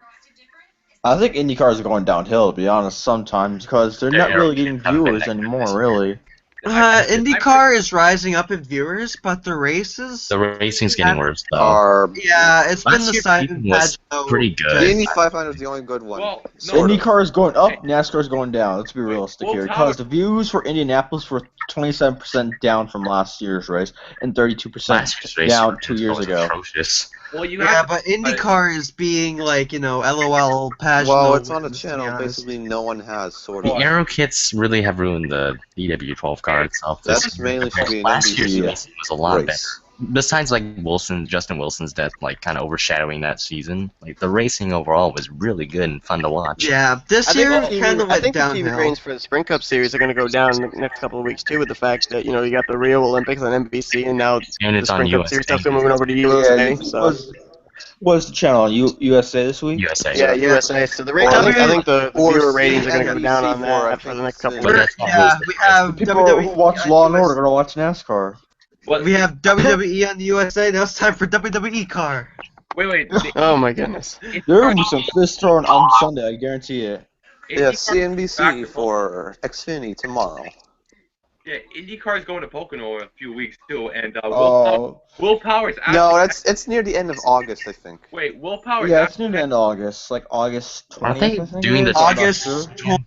21st, and the week after that is the Texas race. Which, fun fact, James Hinchcliffe's still leading. And that, Yeah. yeah, Connor Daly. Wait, so what happens in that I situation? I never heard of seen it. the first few Oh, laps. Yeah, that. Indy. First of all, they had IndyCar Texas about a month ago, or 2 months Yeah, ago. they had that bad And- crash with Newgarden. And Yeah, they got the race started on the Monday or Sunday. it was like raining, I think, there. So Yeah, it was a Sunday. So wait, okay, I know they that got, the crash. There was a crash with like Joseph. Yeah, and Connor. so Connor Daly. they got some of the green flag laps in on Sunday. Then they had a huge crash between Joseph Connor Newgarden Daly. and Daly. Yep, and they had a red flag. And then it started downpouring like crazy. And the thing is, they couldn't postpone it to like a Monday or Tuesday because Sebastian Bourdais, Scott Dixon, Chip Ganassi drivers also Townsend Bell, had to go to Le Mans for scrutineering for the 20 hours of Le Mans. So they decided to just go and put it in the end of August. And the weird thing they're doing is that they're not restarting the race completely. They're just it's just like a 200 lap race now instead of like a 260 something.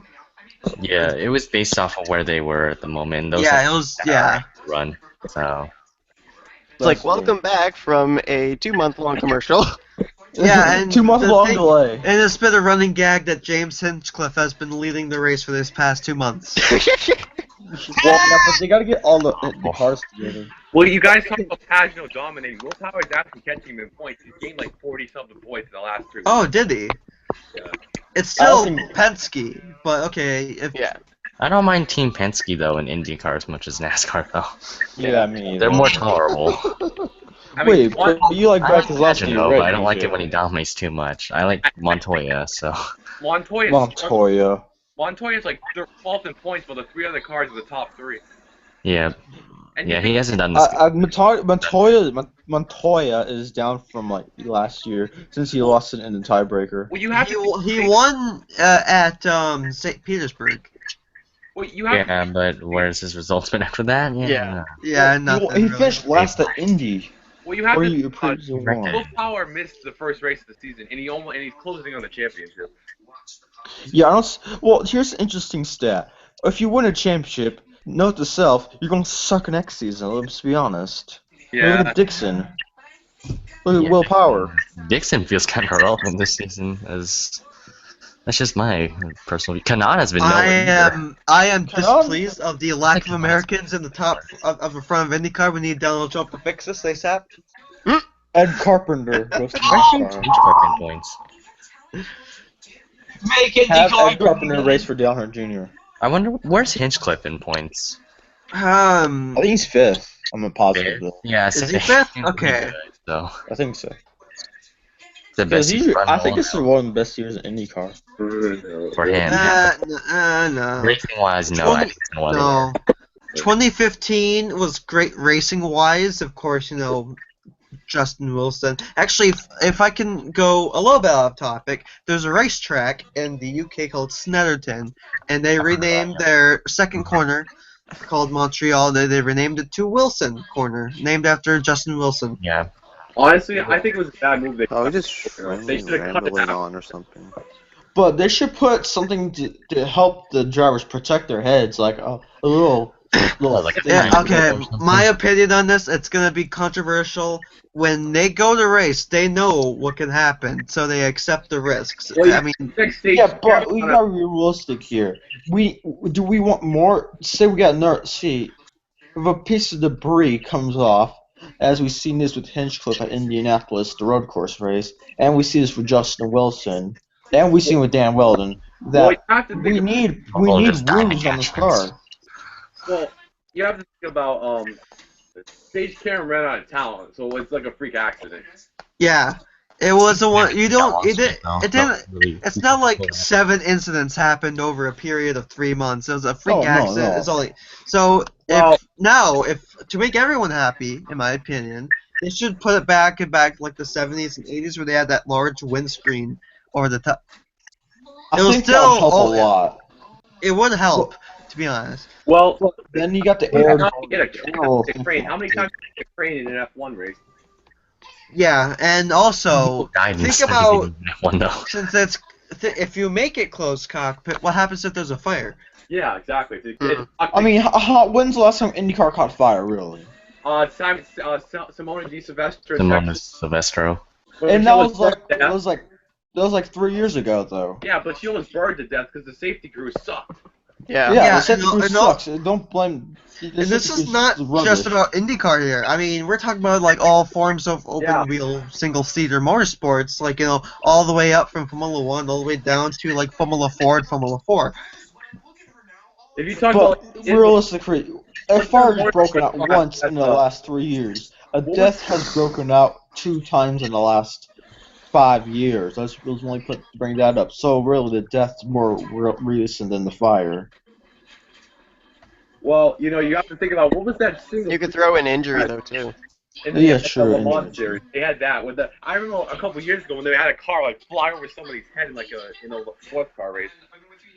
Well, I don't know. Oh yeah, I remember that. That was the 1,000 kilometers of Monza, the one Yeah. I'm thinking of. Yep. The guy thing like literally could have sliced his head off like an inch closer. Yep, I remember and that. LMP1 progressed into closed cockpit, which it was sports car racing. It was like Group C at the time. I mean, sports cars, the open cockpit wasn't much of a tradition thing. Open wheel cars, like open cockpit, like has to be there, or it's ruined for many people. Well, you got to think about it. Like you mentioned, if you go in, you know the danger. I mean, you have your head sticking out. You can easily be decapitated by anything. Yeah. Yeah, and here's the thing: the track and the track marshals are making it more safer. Like tracks with Armco, like if they destroy the Armco, they have to have the red flag and fix it, because guess what happens when a broken piece of Armco is there, and it's when you're low to the ground like that, you could just go right into the Armco head and could just go off. Yeah, some people got decapitated walking in the 70s because when the car went underneath the Armco, your head flies off. Oh, severe.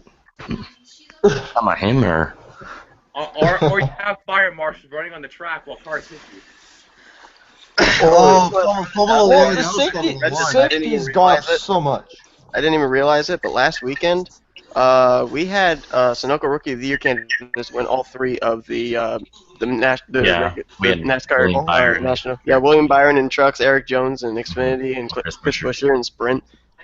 Well, Jeff Earnhardt won the Rookie of the Race at Kentucky, so anything's possible. It's really a shock. Yeah, if Jeffrey Earnhardt can win Rookie of the Year at Kentucky with a 28th place finish, anything can happen, like Steven said. Welcome to NASCAR, where the points are made up, and whoever wins doesn't matter. Remember, Brian Scott is a wrecking magnet this season, so... Oh my word, yes. But he did have a pretty awesome save at Pocono, though, I gotta admit. If we talk about like the only time he can save a car in his life. About 22, he's definitely getting the best equipment, and he's really showing that he can still drive a car. Yeah, I mean, I'm trying to figure it out too. I mean, like, when did the transition take place? Is that why Harvick is not really up there at the front as much anymore? Well, he was running really. He had a really good car at Pocono, though. Just yeah, he did. I know, but that was like the first time in like the last 5 weeks that we've actually seen Harvick get up towards the front. It always seems like he's like second or third place behind a Gibbs car or something. He was more of the closer, like he was more of a hard charger than a dominator. The highest Gibbs car at Pocono was 7th place, and that was Denny Hamlin. Well, and I would like to point out it didn't work out for Kenseth or Busch, I believe. Busch did well, but not as well as Kenseth. Kenseth didn't do well either. I'd like to point out that Kenseth, Kyle Busch, and Martin Truex lose 15 minutes of practice for today, which I don't think makes a big difference at all, really. Well, the transition, I think, started at Pocono, because he finished Charlotte, and then starting at Pocono, he's been running top 5, top 10. Wait, who's Stewart? Yeah. Stewart had a top 10 at Loudon. Yeah, second. Second, first Pocono race. Oh, first Pocono race. Oh, okay. I thought you were talking about this most recent. Stewart was doing good in the first one this year, and then he wrecked. But yeah. Yannick ran out of town again. He got loose, though. Yeah. Hi, teammate. Have you ever guys thought about what happened to former NASCAR Truck Series driver Miguel Paludo? He actually is a Porsche GT3 Cup Challenge Brazil champion. Well, where did he go to that NASCAR? Well, did he win a cup race? Did he win No, he won a truck race. No, he didn't even win No, he didn't. Nope. Did he? No, he didn't. His close. His best finish was second at Pocono. I don't think he ever won a NASCAR race. Ron Quiroga never won a race either. Isn't Nelson Piquet? Nelson Piquet Jr. won. Nelson Piquet won Xfinity at Road America. He won Vegas. He won Las Vegas and Michigan in trucks in 2012. So. I was at that Vegas race where he won. That was a good Vegas race too. So every single have you noticed that when a Brazilian goes to the NASCAR and then just doesn't go back to it anymore, they're a champion in different series, like of Miguel Paludo and Porsche GT3 Cup Challenge Brazil, Nelson Piquet Jr. in Formula E. Well, if you know, so the moral is come to NASCAR and then go to another sport. Yeah, pretty much. Yeah. Actually ran NASCAR in 2007 at Mexico City before coming to the Truck Series. Oh I yeah, mean, think back to Actually, what was it, 2008, And now 2009, all those open wheelers, Sam Hornish, Derek Fink, Jacques Villeneuve, like, oh, they're all coming over here. It's gonna be Fernandez great. And they Yeah, all now- went to wreck. now- Yeah, I will forever hate Yeah. him. He's a And now NASCAR Mexico is done. Yeah, Mexico City. I'll be honest with you. They racing- I don't think Sam Hornish Jr. is ready for Cup. I'm gonna put that out there. Hey, I'll never forget. Sam he's a good Hornish Xfinity Jr. driver. is now a substitute teacher for crying out loud. I know. Yes. Driver It's for like- Xfinity. From the here's inside- the axle. and This is a Substitute teacher. wheel. This is a Hey, I wonder how hard it is to be a substitute teacher. Indy 500 champion to substitute teacher. I And wonder. here comes Sam Hornish Jr. out of turn 4 pop quiz. I wonder if there were. I wonder if there were like any kids that were like racing enthusiasts. They asked him like all these questions, so it's like, oh my gosh, are you really Sam Hornish? Yeah, No. They like, probably- let's, no, let's run they out probably of thought- by asking him NASCAR questions. Wow. but no. Hard question. Give me 100. Give me 100 laps. Wait. The thing with Hornets, they moved them up too quickly. They should have given him 2 years in Xfinity at least, and not just bring him straight up to the Cup Series. I mean, God, he made it a Cup. He attempted a Cup race before he attempted an Xfinity race. I know That's been the big problem, and I think that's maybe one thing that's actually kind of helped as far as where we talk about that there's not enough space up in Sprint Cup. That actually keeps the the younger guys down for an extra year in Xfinity and makes them more successful when they come up to Sprint Cup level now. Yeah. So while I hate the charter system and I hate the fact that it's a 40 car field and all that, it does seem to help to have the younger talent be more competitive when they do come up to the main series. Yeah, I mean, Yeah. Montoya was. I mean, I don't know if Montoya was. Yeah, Montoya was rushed too, but he did decent in this first year. Yeah, he won a Only race. when we got to the road courses in Indianapolis, really. Yeah, Indy was Practically, he choked Indianapolis. Every time he goes to Indy, he gets choked. Speeding penalty or crash. Yeah. Well, 2010 wasn't really his fault, though. I don't believe, but The only good thing he ever did was take out Stewart at Texas. And take out the jet dryer at Daytona. That too. Oh yeah, I forgot what did he about take that. out of Texas? He took out Tony Stewart in 07. Stewart got fined for comment. Yep. Oh yeah, now I remember. We should relive all the I Montoya remember moments. in 09 they had a little like. Yeah. And not even like you have your regular, how do you say, feeder series to Cup like Xfinity and trucks. I mean, you still have the NASCAR World Euro Series and NASCAR Canadian Series. You have Anthony Kumpen from NASCAR World Euro Series race at Xfinity. He didn't do too well. So I mean, it's gonna be You got interesting what they Brandon do. Dovick.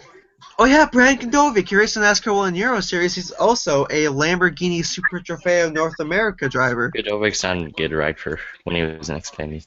Yeah. Yeah, he's He was in the racing this weekend, 55 right? last year, I believe, so. But And don't forget Kevin Conway. wait, Oh God! Kevin Conway is a world champion, guys. I'm not making this up. And He's he a led one lap Lamborghini. in Indianapolis. That was. Yep, Lamborghini Yeah. Super Trofeo world champion. well, you have Oh to my think about God. it. Xfinity Series is not. So practically, if you start your career in NASCAR and you go somewhere else, you probably do better than you started. Well, you have to. Xfinity Series is not a feeder series anymore. The trucks is a more feeder system than the Xfinity right now. Oh yeah, I agree with that. Because you The don't trucks see are much broken, to be Cup honest. people. It's not really. No, Trucks trucks are is exciting getting to watch, better. though. They're getting There's, better. there's a lot of like new They drivers. are getting better, but We have Actually, do we really need a caution clock? Do we really need it? Not caution- really. Technically, The caution clock hasn't Atlanta been was a really good in example. effect, to be honest. No, it hasn't. We haven't needed it really at all this season. There are some That's times where they needed It's it, the but not driver's really fault, that often. not NASCAR. I mean, there were times where they needed it, but most of the time it wasn't really useful at all. I was actually thinking a couple of days ago, with William Byron running for Kyle Busch Motorsports, is he going to go up through the Joe Gibbs system through Xfinity and Sprint Cup, or is he going to be going up through another team? No, he'll go. Imagine Maybe an If affiliated team, maybe? one of the Gibbs guys goes up to Cup to replace Eric Jones or Daniel Suarez. I'll imagine Probably that. an affiliated team, maybe one that's like really affiliated with JGL, maybe like JGL or something. I don't know. Oh, gross! But that's disgusting. Because JGL Drew Herring Chris was Coughlin. so. Johnny Sauter should be in that seat. John Asada. I feel bad for Drew Herring though. Every time he was a relief driver, like when they were gone for Q, he would qualify extremely well. Drew Herron is that Australian, I believe, that usually gets the road course races, if I remember correctly. My guess next year is William Byron's going to run the 20 Liberty University Toyota Camry next year. Yeah, pretty Dude, much. that car would look sick. Unless they Well, bring it the only 9. looks thick on Yeah. your cars. Wait, he races the number 80. There we go. Unless they put the 9, they transfer the 9 over. I don't think so. I heard Who drives Eric the might run 9? the 54 too as another. Nobody drives the 9 in Xfinity, not that I know. Really? Is the 9 still owned by Junior Motorsports? And They what? don't use it. Yeah, I know. I'm just wondering, do they I still think own the it rights probably to it still in is. Xfinity? so. Well, here's the thing: how the number works, register the number for the year. Once the year is over, it's open to any team. Oh, okay. So they don't have the rights to it anymore. Nope. So I could go. I'm gonna start my own Xfinity. I'm gonna buy the 9 car. Yeah, Unsponsored pretty An much. old 9. Chase Elliott car. Beware, Emmanuel Hartnett's coming up through his career. It'll be you and Mike Harmon battling for 40th. Hey, Hey, I'll probably beat Mike Harmon. Wait, you got the Stark and Parkers though. You have to beat Carl Long, too. You know, you're not going to be starting Parker. I'm Has gonna make. he I'm ever gonna still make paid 100 that fine laps. or something? See where I am. Hey, somebody bought 8 in 2003 in the Busch Series. It's starting Park the number 8 in Junior's car. So. Oh, I Are you remember. I don't remember what year it was, but Joe Rutten, he started racing with no picker. They let him run 2 laps before they had to park him. Pick, girl. That was funny. Yeah, somebody was, I don't know if I saw it on Facebook or something, but somebody said that one of, I think it was the left rear tire changer, or left tire changer for, not left tire changer, front tire changer, sorry, for Casey Mears' crew was actually one of Harvick's people. Oh, I'm surprised, Really? really. Yeah. No, that's something that might improve that. Either that or just that's a good thing or a bad thing. Because But I don't get it. I thought Childress was in the alliance with Jermaine. How was one of Harvick's crew members? Well, it depends what year it's from. Well, really. it's a makeshift crew. So maybe he got fired from Harvard's crew and they just brought him here and they didn't make a uniform. Maybe because he choked just too brought much. the fire suit with him. Probably because he choked too much in Harvick's pit crew. Who was the worst race team, Premium Motorsports or the Financially, Extreme speed! No, the 30 team is one of the worst because Premium actually got 11th place at Daytona. Yeah, true. Financially wise, I thought MWR was pretty bad, but Yeah. same thing with Lyra. MWR didn't have any good financial experience, but like Mikey, I don't think knew how to do that. So. Hey, they put Jeff Fuel in the car. Give him credit. I mean, you saw how bad they were last year. They were a wreck, like literally. Yeah, I don't. Only board. There was like almost every race, at least one of those cars would wreck. Hey, they should put jet fuel in the car again. Yeah, right. Oh It'll god. last like 100 points. Oh, here's a fun fact. NASCAR actually raced on a street course this year. Where? Toronto, with the Indy cars. I thought you said NASCAR did that. NASCAR did do that. It was a support race with the Indy cars at Toronto. What The year? NASCAR Pinty series this year. Oh, Penties. Okay. Oh, I never heard of that That's pretty series. cool to watch. That's a Canadian series, That's a which, Canadian series. controversial opinion, better racing than the American NASCAR Oh, series. agreed. I actually Yeah, like look the at the Penties. schedule. Good. Yeah, it's really good racing. Look at their schedule. They have a bunch of short tracks, road courses. Well, I mean, it was. it's I just watched amazing. the tracks and the driver in the 32. Freaking, they were side by side for like the last. Yeah, 10 and there's actually some notables in there. Alex Tagliani. Tagliani. Oh, And Tagliani. there's another one I can't Andrew remember off the top of my head. Andrew Ranger. Andrew Ranger, yep.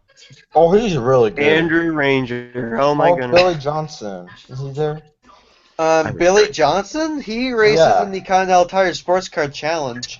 And I'm he trying raced to- at It Le was really Mans. wide in that He one raced track. the Andrew Ranger Off was the race. 53 in some series, didn't he? Yeah. Yeah. When was It's the like a nationwide? messed up Dodge The and way- shit. Arca, I think. Yeah, he dominated Arca in the Because he only races the road course races. Yeah, New Jersey Motorsports Park. Yep.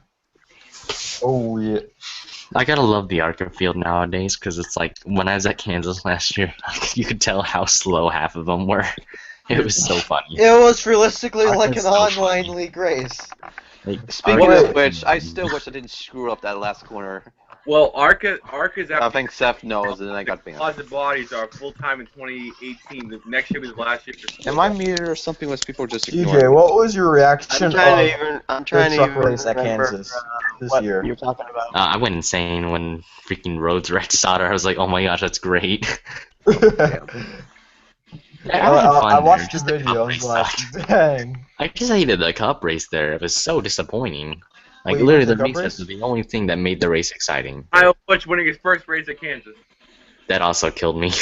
I I mean, only I respect Kyle Busch and all, Wake but me up. like, can I have someone else win? Like, I'd rather have Harvick win at this point. I used to did not want Harvick to win. Now I really want I him like to win. Harvick, so. I want to have like another 2007 season where we had Boyer and Mears and Montoya and Truex all win their first And races. Jeff Gordon dominating the season only. To get beat by Jimmy Johnson. Yeah, but I was looking at Eric Jones' average starting Xfinity this year is 2.5. That's absolutely unbelievable. That's for Yeah, his and best. how many of those are poles? I think like 7. So Yeah. Eric Jones isn't really consistent this year. As much as Hey, at least they don't need that charter. At least he's got the wins though to make the chase though. Just saying. Yeah, he does. I think he runs really That's good. the only question I have for Eric Jones this season is that how long will that consistency, like the inconsistency he gets nowadays, will that cost him? He's a like, Joe later Gibbs rounds? car. He'll be in the top 'Cause 4 at the chase. If he doesn't, Suarez will. If it's not him, it's gonna be Suarez. Yeah, it's gonna be Suarez. Yeah.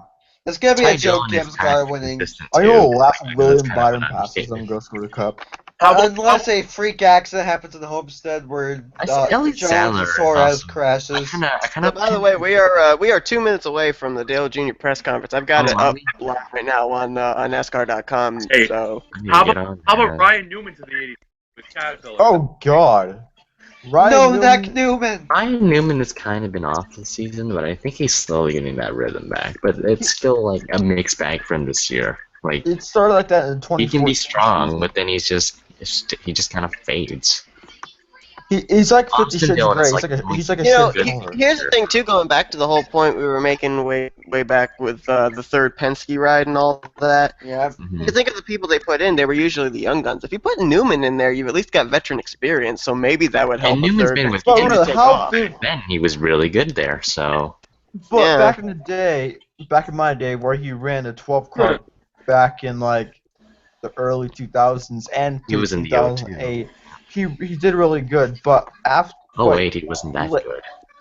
But if you think about it, as the years after his rookie year came on, he started to slow down. Like his Slumped a bit. He won the Exactly. 500. He won the 500 in 08, but That was a restrictor plate race. Practically half the field could win that race. as it was. I'll be honest, he only won that because of Kurt Busch. I'm just gonna say that. Because he Well, had I have back an on. idea. I agree with you on that. However, in that race, with the car that they had and everything, the draft really wasn't as much of a factor. I don't think in that race. Yeah, I mean, if true. Stewart hadn't moved down to try and draft with Kyle, there's no way that Newman would have gotten to him. I don't think. Yeah, teammates though. And also, I have an Junior's idea now to just have. stepped up. Junior's here. And also, here's an idea for Talk Penske about to his win more throwback car. races. Just bring in their LMP2 car from the American Le Mans Series. They'll smoke everybody. All right, I'll try and fill you guys in on what's going on as far as this press conference here. They're talking about his new car. That's what they're talking about. Dale Is it just Jr. gonna be and like a Jeff Doug Goldblum? Bouchard. Jeff Goldblum now to the Flames 88. car. That's going to be the throwback, guys. It's just instead of the Nationwide car, it's just a Jeff Gordon. No, it's gonna be like, we're bringing it back to the good old days. No sponsorship. Back in my day, we had this Baby car. Ruth. Cop comes back. We half the field grows a mustache. Oh man. Casey Kane does good this later on in the season. He's gotten top tens here and then, but he's kind of quiet. He's been on and off. He'll have one good race and then 3 bad races. He needs 3 good. I wonder if I don't think he's good at Watkins Glen either. So While we're on the topic of Not Casey really. Kane, here's a fun fact. His all initials, his 3 initials, are actually KKK. yeah, Oh God, I know that. what's I his knew middle that. name? Kenny. That's been like a fun fact known for like the last Casey 10 years. Kenneth Kane. Oh my goodness. Think about his teammate Jimmy Kenneth Johnson. Welcome to Yo, nice place, bro. Glen International. We're joined today in the Watkins Glen International meeting. Oh, Yeah, someone's you guys- behind you guys us. can, Dang, uh, you comment that if is you my want. commentary. So, The 800 Motorsport Chevrolet. We're also here with Doug Dukart, Doug. General Manager Doug. of Hendrick Motorsports. He's so boring. Dale, yeah, he is. welcome. certainly. It's like my commentary. Like I'm repetitive at times. It's like it's not that bad. Yeah, I have green hair, DJ. I have green hair. Everybody, super nervous coming back, but just had hadn't been to the track and missed my team and my teammates and Amy's going on the trip for the weekend, so I was out by myself. So Of course, there's a Mountain Dew there. figured maybe coming to the track wasn't a bad idea. Get to hang out with the guys a little bit. Felt so weird not being there. All right, we'll open it up for questions from the media. We'll start with Claire B. Lang, and we'll go over to Jim. Claire B., bring the mic up. There's Dale.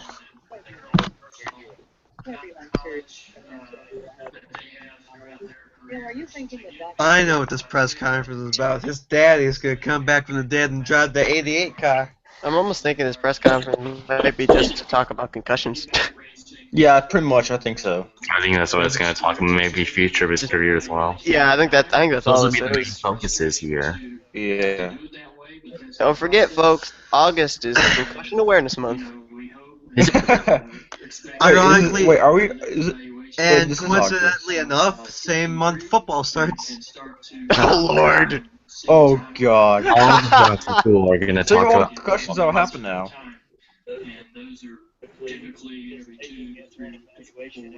I hated that. Like freaking, like all the jocks from my old school would talk about football fantasy What constantly. the heck is that?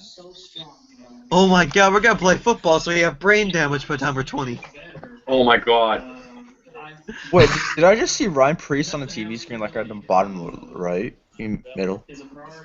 Carlson had the fastest in the I'm still ready for an Aquafina car to just come this year. Like I'm ready.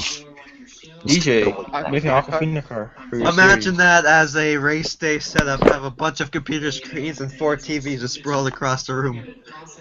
Ooh, 8. Ooh, I don't like that top 10s. Look at that. Ooh, I don't like those numbers. Well, I'm gonna say this: half of his top 10s are run-up finishes.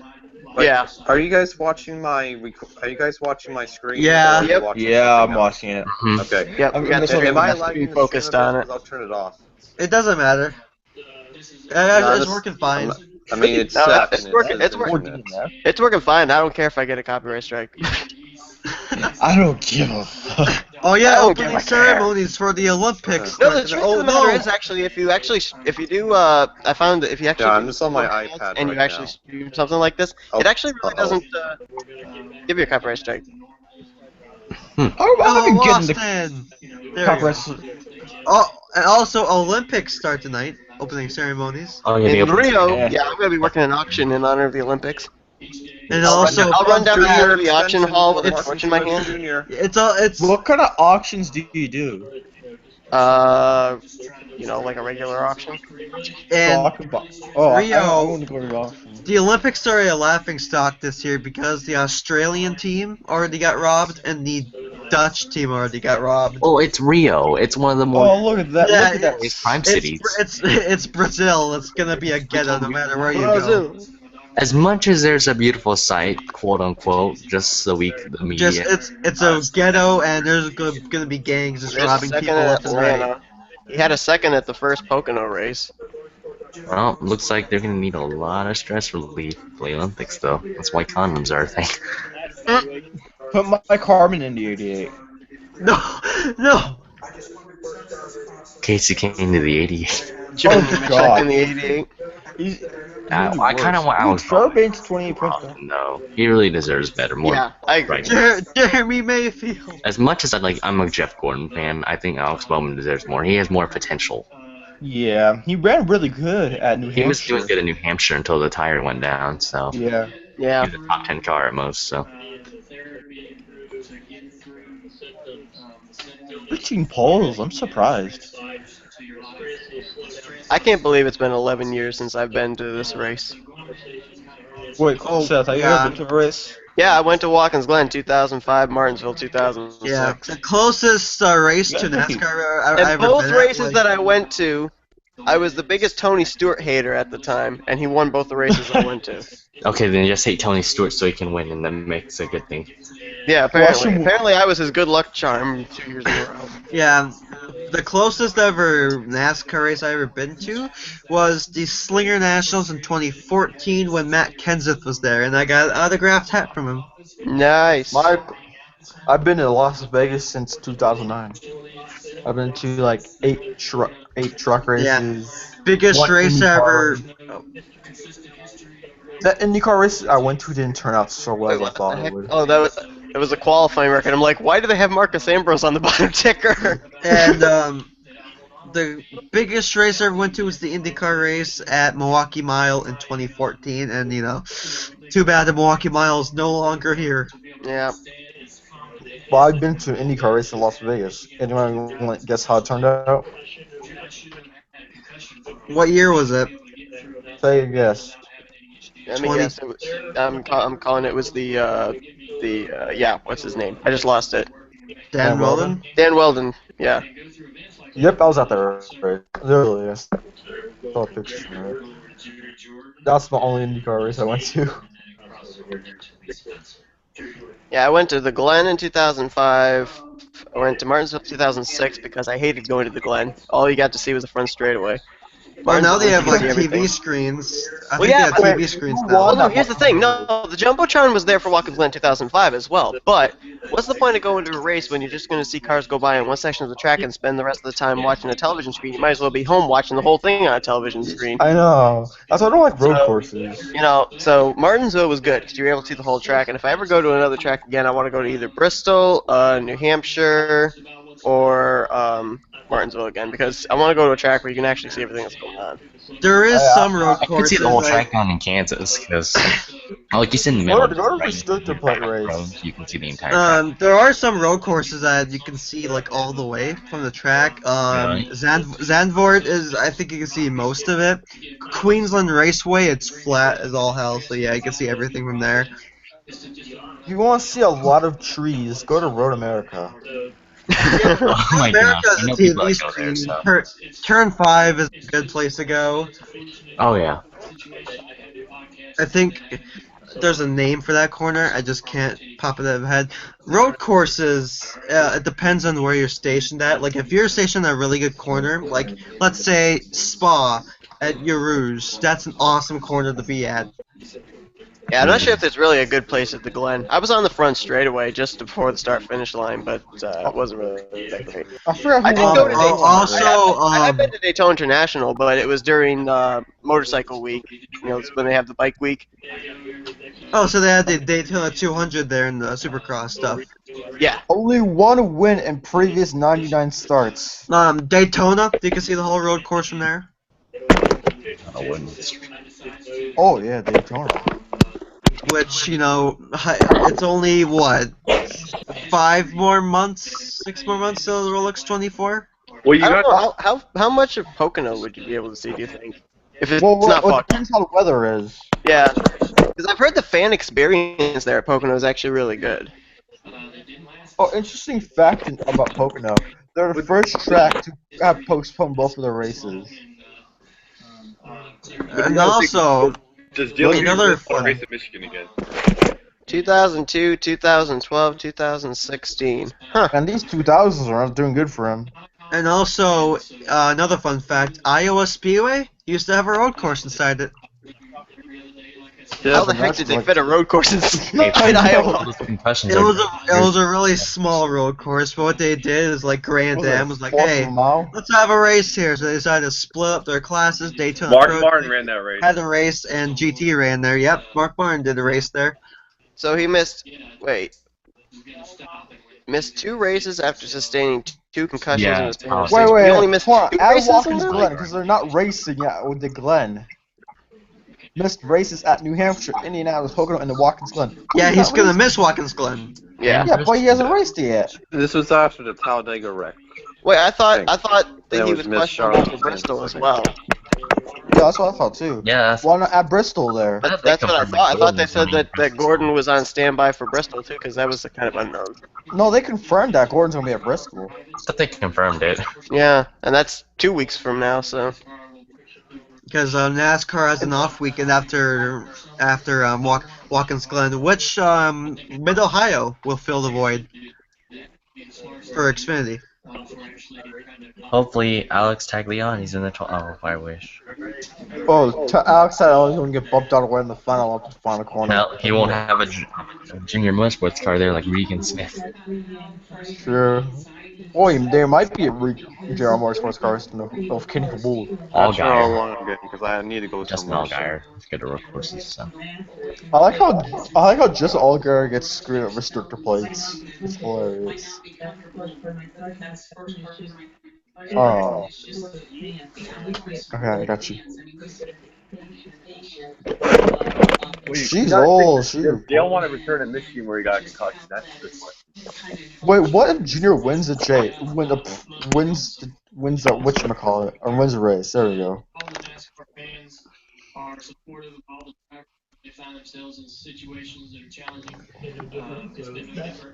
Let's look at his hair. Nice product placement, Mountain Dew. Exalta. Aquafina. Aquafina sponsor confirmed. Back DJ, remember they said Dini an Aquafina car, right? Oh, you're not here. But remember Casey Kane ran an Aquafina car back in Pocono where that didn't last long. He ran into a pit wall. Well, guys, I am gonna leave you guys to it. I'll see you all guys sometime later. See you guys. Oh man.